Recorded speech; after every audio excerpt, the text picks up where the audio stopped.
কথা বলেন। আসবো রোলিং অ্যাকশন বলছে।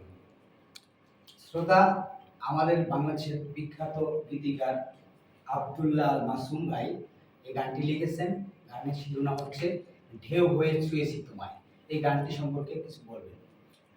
এই গানটি সম্পর্কে বলবার আগে আমি বলছি আমার কিছু গান বাংলাদেশে পৃথিবীর বাঙালিরা অন্তত 70-80 ভাগ বাঙালিরা চেনেন জানেন, যেমন মাইসের পথিক, তারপর বিপ্লবের ইস্কা টেক্কা, এন্ডু কিশোরের লালনের সন্তান, রবি চৌধুরীর এক আগুনে জ্বলছি, এবং 30 জন তারকা শিল্পী নিয়ে দেশের গান, যেটা দিয়ে 4-5টা টিভি স্টেশন উদ্বোধন হয়েছে। তো আমার কাজগুলো বিশ্বব্যাপী মানুষের কাছে সুপরিচিত। আমি মনে করি তারই ধারাবাহিকতায় এটি একটি নতুন সংযোজন যেটা সীমান্ত এবং মূল করেছে, এবং আমি তাদের জন্য আমার সম্পূর্ণ আশীর্বাদ থাকবে যে ভবিষ্যতে যেন তারা তারুণ্যের ক্রেজ একটা শিল্পীতে রূপান্তরিত হতে পারে, এবং এর জন্য তাদের এগিয়ে দেওয়ার জন্য যতটুকু ভূমিকা রাখা দরকার আড়াল থেকে ততটুকু ভূমিকা এবং আশীর্বাদ তাদের জন্য রাখা হবে। আপনারা সবাই তাদের জন্য শুভকামনা রাখবেন। এই গানটি আশা করি সবার হৃদয়কে নাচাতে সক্ষম হবে। সুন্দর শুরু করেছেন মম। Thank you. এখন মন কিছু বলবে এই গানটা শুনে?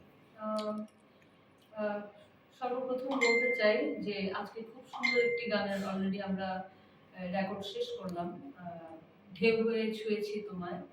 তো গানটা লিখেছেন আমাদের প্রিয় ভাই আব্দুল্লাহ আল মাসুম ভাই, এবং গানটি সুর করেছেন মম রহমান, প্লাস গানটি সঙ্গীতও করেছেন মম ভাই।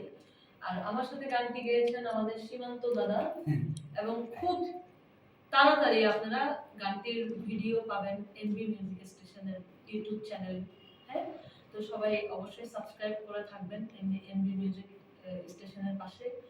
আর এই তো আশা করছি খুব শীঘ্রই আপনারা গানটা শুনতে পারবেন, এবং এই গানটিতে খুব আপনারা আনন্দ করবেন। হ্যাঁ, আমার মানে এই গানটা একটু রিদমিক টাইপের গান। তো আমার মনে হয় যে সামনে দুর্গা পূজা আসছে, সো আমার মনে হয় যে এটা একটা ফেস্টিভ, আপনারা সবাই ফিল করতে পারবেন। উৎসবের একটা আনন্দ, একটা উজ্জ্বলতা, একটা প্রাণবন্ত জীবন্ত একটা অনুভূতি মানুষের ভিতরে হৃদয়টা নিচে ওঠার একটা চমৎকার অনুভূতি অনুরণন তৈরি হবে আশা করি গানটি। দেখা যাক মানুষ কতটুকু এটাকে গ্রহণ করে। গানটি দেখার জন্য সবাইকে আমন্ত্রণ। ঠিক আছে। ওকে, ফাইন।